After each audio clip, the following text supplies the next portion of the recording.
Hello, and welcome to What Did Lori Get from Amazon today. Today I have 3 items. I actually know exactly what this one is, so I'm going to open it first. These are new windshield wipers for my car, for my Escort, just like my winter car.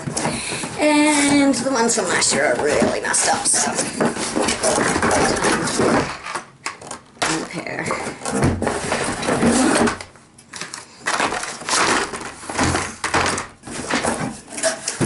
Okay, then I have one of my lovely China deliveries. Don't know what it would be. Maybe like a makeup thing, but I'm not sure. Yeah.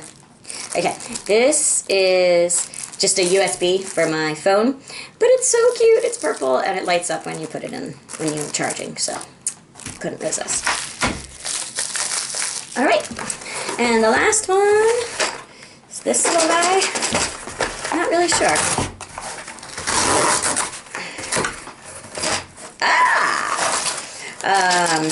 These are cool.